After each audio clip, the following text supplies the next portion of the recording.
étincelles jusqu'à la yésode de la Noukba de Zahir-en-Pine par l'aspect des eaux féminines, et c'est là qu'elles sont adoucies et réparées car les eaux masculines descendent à l'endroit où se sont élevées les eaux féminines. Et c'est à partir de ces deux aspects qu'apparut la forme du fœtus. Il a également été expliqué dans le premier enseignement que nous n'avons pas le pouvoir de purifier l'ensemble des 288 étincelles en une seule fois, car s'il en était ainsi le Messie serait déjà venu et le verset suivant se serait accompli, il engloutira la mort pour toujours. En vérité, lors de chaque prière c'est en fonction de l'intention de celui qui l'a récité, en fonction du mérite de l'instant auquel cette prière est dite que dépend la quantité d'étincelles qui sont purifiées parmi les 288 étincelles, de telle façon qu'avant que ne vienne le Messie la totalité des 288 étincelles auront achevé de se réparer. Sache qu'en dehors de ce que nous avons dit, c'est-à-dire que les eaux féminines qui se trouvaient dans les 7 rois correspondent à l'aspect des Neshamot, les mondes supérieurs furent également réparés à partir de là, comme cela sera indiqué avec l'aide de Dieu dans le troisième enseignement et comme cela a été également indiqué dans le premier enseignement. En vérité,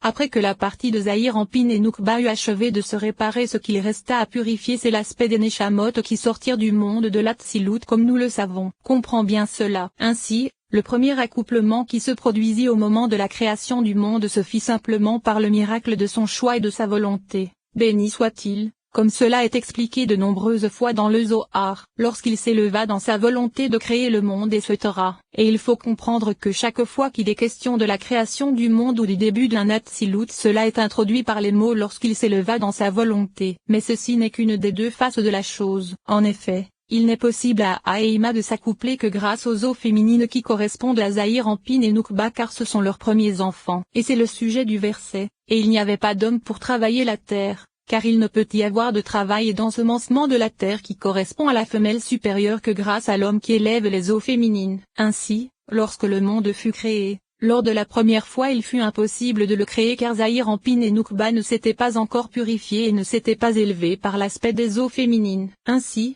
même l'accouplement supérieur permettant de créer le monde ne pouvait se produire. C'est pourquoi il s'éleva dans sa volonté simple et ce fut sa décision. Béni soit-il, qu'il puisse s'accoupler et faire émaner le monde même sans élévation des eaux féminines. En vérité, à partir du moment où Zahir-en-Pine et Noukba furent engendrés il n'y eut plus en haut d'accouplement autre que grâce à l'élévation des eaux féminines. Mais l'explication de l'expression il s'éleva dans sa volonté est plus mystérieuse que cela, car le mâle supérieur ne fut attiré par l'accouplement qu'après que la femelle supérieure se fut ornée et préparée pour cet accouplement afin de trouver grâce à ses yeux. C'est alors qu'il fut attiré par l'accouplement avec elle. Car sans cela il aurait toujours été occupé en haut à recevoir le shefa et à se nourrir de sa mère, sans vouloir donner de ce shefa. Et il en fut ainsi jusqu'à ce que la fiancée supérieure eût revêtu ses parures et se fût ornée, car c'est alors qu'il s'accoupla avec elle et lui prodigua. Or nous savons que les parures de la fiancée supérieure ce sont les neshamot des justes qui s'élèvent en elle par l'aspect des eaux féminines, et ce sont elles qui engendrent l'accouplement supérieur. En vérité,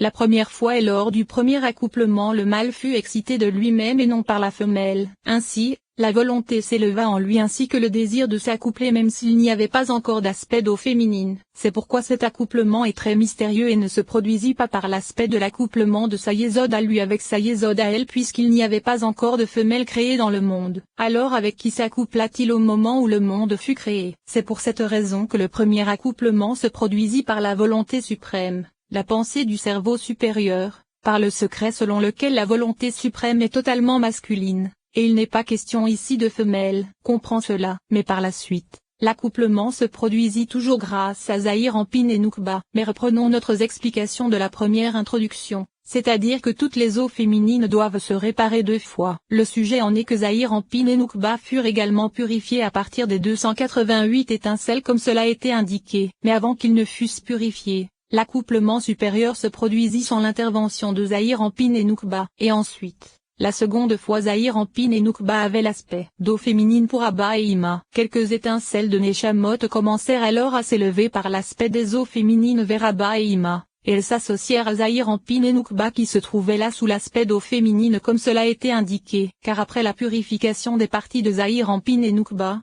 ce qu'il resta dans ces 288 étincelles c'est l'aspect des Neshamot. C'est pourquoi puisque Zahir-en-Pine et Noukba se purifiaient, les Neshamot commencèrent également à se purifier et à s'élever. Elles s'élevèrent avec Zahir-en-Pine et Noukba et s'associèrent à eux pour s'élever également par l'aspect des eaux féminines. Ainsi, lors de la seconde fois qui correspond au second accouplement comme cela a été indiqué, rien ne fut formé à partir de ce qui se purifia des Neshamot car elles n'étaient pas encore aptes à se réparer puisqu'à ce moment-là elles s'élevaient des écorces. Cependant, elles se tinrent là jusqu'à l'accouplement suivant qui se produisit ensuite, car d'autres eaux féminines s'élevèrent puisque nous savons que lors de chaque accouplement de nouvelles eaux féminines s'élèvent. Et alors, ces premières eaux féminines se définirent et furent réparées car elles se trouvaient déjà à l'intérieur de Nukba à cet instant et avaient déjà été réparées. Et les nouvelles eaux féminines restèrent là, sans forme, jusqu'à l'accouplement suivant car c'est à cet instant qu'elles se définirent totalement. Les nouvelles eaux féminines s'arrêtant à cet endroit jusqu'au prochain accouplement. C'est ce qui se produit depuis la création du monde, jusqu'à la venue du Messie. La règle se dégageant de ceci c'est qu'il n'y eut aucun aspect d'eau féminine qui s'éleva la première fois,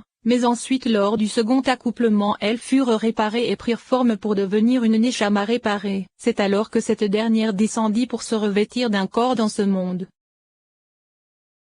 Troisième enseignement.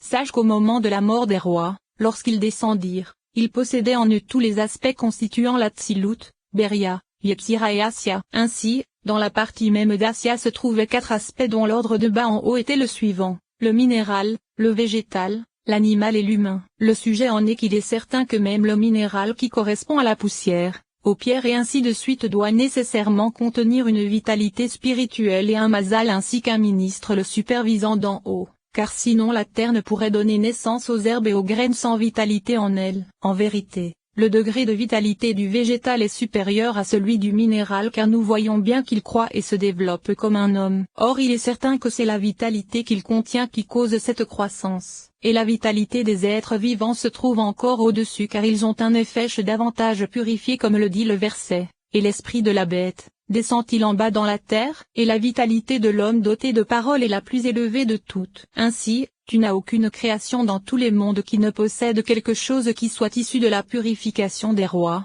donc tout était contenu en eux, et tous les aspects dont nous avons parlé existent dans les écorces depuis la mort des rois. Ainsi, une partie de tous ces aspects fut purifiée et sortie de l'intérieur des écorces. En vérité, la partie la plus éminente qu'ils contiennent fut purifiée dans la Tsilut, puis la partie immédiatement inférieure fut purifiée dans Beria, la partie encore plus inférieure dans Yetzira, et la partie la plus inférieure dans Assia. Et dans Assia même nous avons les 4 aspects dont nous avons parlé, car ce qui est le plus éminent c'est l'humain, puis nous avons l'être vivant, puis le végétal, et enfin le minéral. Et ce qui est le plus inférieur de tout est appelé impureté de la fusion de l'or. Mais ceci n'est d'aucune utilité et se trouve appelé écorce car cela ne peut être purifié. Ce sont des jugements sévères et extrêmes puissants qui constituent l'écorce. Ainsi, il est nécessaire qu'à l'intérieur de ces écorces se trouvent quelques étincelles de sainteté infiniment petites qui correspondent à l'aspect des 11 composants de l'encens, comme cela a été expliqué en son temps. Il se trouve qu'il existe quelque chose de tous ces aspects dans l'écorce,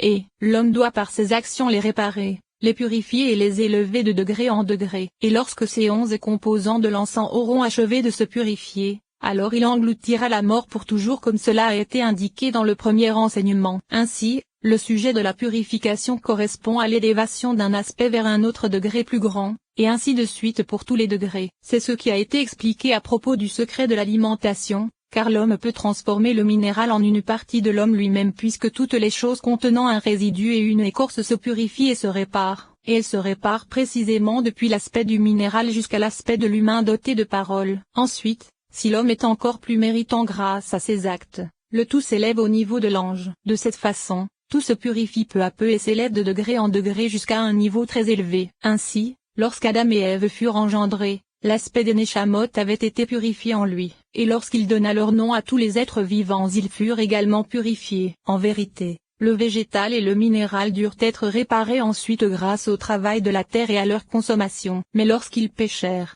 l'aspect des Neshamot et l'aspect des êtres vivants redescendirent et se mêlèrent aux écorces. Mais tout ceci a été longuement expliqué dans l'enseignement sur le sens de l'alimentation et dans l'enseignement sur le cycle des réincarnations. Étudie cela car il y est expliqué que tout ce qui fut purifié des déchets qu'il contenait le fut grâce à la pensée. C'est ce qui est expliqué dans la paracha Pécoudé. Il purifia le déchet de l'intérieur de la pensée. Et ceci se fit grâce à Okma, et grâce à Bina qui se trouvait à l'intérieur de Okma elle-même. Par le secret du verset, comprends avec sagesse et sois sage avec intelligence. Il se trouve que tout se trouvait dans Okma. Étudie bien ce sujet.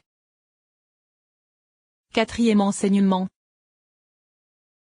nous allons revenir à notre premier sujet, car à l'image de ce qui a été expliqué à propos des 4 mondes de l'Atsilut, Beria, Yetzira et Asya de façon générale, il en est de même à l'intérieur de chacun des mondes. Nous allons commencer par le monde de l'Atsilut et nous dirons que dans l'Atsilut la partie la plus pure de chaque chose purifiée issue des C3 s'éleva dans Zatik, ce qui était légèrement inférieur dans Zari-Campin, ce qui était encore inférieur dans Abba et Ima, et ce qui était le plus inférieur dans Zahir-Ampin et Nukba, et il en fut de même au niveau des 10 séphirotes se trouvant dans chaque parsouf, ainsi qu'au niveau de toutes les particularités. La chose est explicite. Il faut que tu saches qu'au moment où la purification de Vatsilut commença, Beria n'avait pas encore été purifiée du tout comme c'était le cas des autres mondes. Et il en était également ainsi pour l'Atsilut elle-même, car au moment où Atik se purifia, rien de ce qui se trouvait au-dessous n'avait été purifié. Il en fut ainsi pour toutes les particularités. Et il n'est pas besoin de nous attarder là-dessus. Il se trouve que la règle se dégageant de ces paroles c'est que la totalité des 4 mondes de l'Atsilut,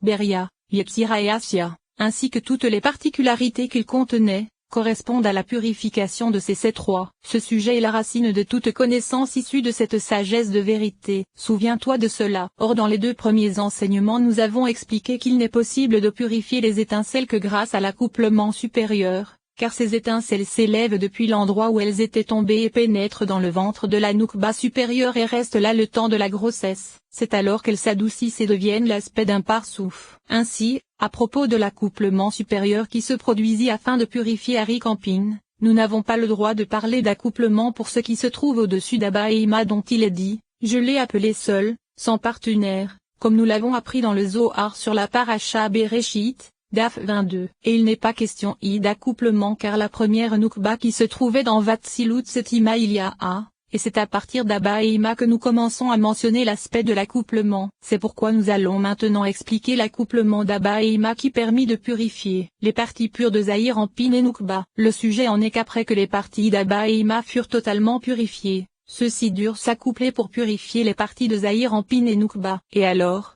les parties purifiées de Zahir-Ampin et Nukba de l'Atsilut s'élevèrent dans le ventre d'Ima Ilia et s'y définirent le temps de la grossesse, et ils en sortirent réparés. Cependant, sache que seules les parties de Zahir-Ampin et Nukba de l'Atsilut furent purifiées dans le ventre d'Ima, et pas plus. Puis, les parties du sommet de Beria qui se trouvaient là furent purifiées grâce à la Nukba de Zahir-Ampin, c'est-à-dire dans son ventre. Sache que puisqu'il est possible de mentionner l'aspect de l'accouplement uniquement à partir d'Abba et Ima, c'est pourquoi nous généralisons les 3 premières de Beria en disant qu'ils furent purifiés ensemble dans le ventre de la Nukba de l'Atsilut. En vérité, l'homme intelligent comprendra la chose par lui-même. Ensuite, c'est par Abba et Ima de Beria que les Zahir-Ampin et Nukba de Beria furent purifiés, et ainsi de suite jusqu'à la dernière partie d'Asya. Le sens en est qu'Abba et Ima n'avaient pas la force de purifier tout ce qui se trouvait au-dessous d'eux, mais uniquement Zahir-Ampin et Nukba car toutes les étincelles ne sont pas identiques et elles ont une infinité de degrés différents comme cela a été indiqué au début de notre enseignement. C'est pourquoi tout seul ce qui provient de l'aspect des Zahir-Ampin et Nukba de l'Atsilut peut se purifier et s'élever jusqu'à Dima de d'Atsilut,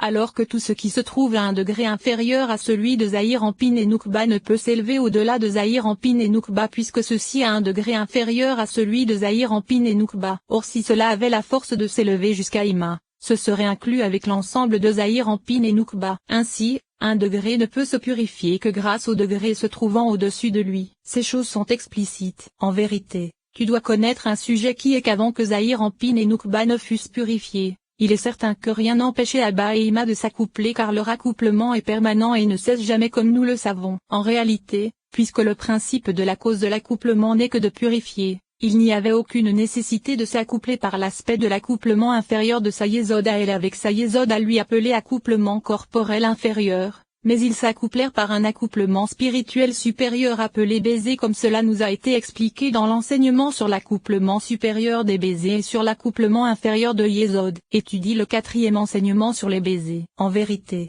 l'accouplement inférieur corporel qui avait pour objectif de les purifier n'était pas nécessaire, jusqu'à ce que Zahir-Ampin et Nukba commencent à se purifier car alors Abba et Ima durent s'accoupler par l'accouplement inférieur corporel afin de les purifier dans le ventre d'Imaïla comme cela a été indiqué. Et alors, ils s'accouplèrent une première fois afin de faire apparaître Zahir-Ampin et Nukba et de les purifier par l'aspect des 3 contenus dans 3. Puis Zahir-Ampin fut enfanté et se nourrit des seins d'Ima. Ensuite, Abba et Ima s'accouplèrent à nouveau afin de leur donner des cerveaux correspondant à l'aspect de Gadlut comme nous le savons, et il y eut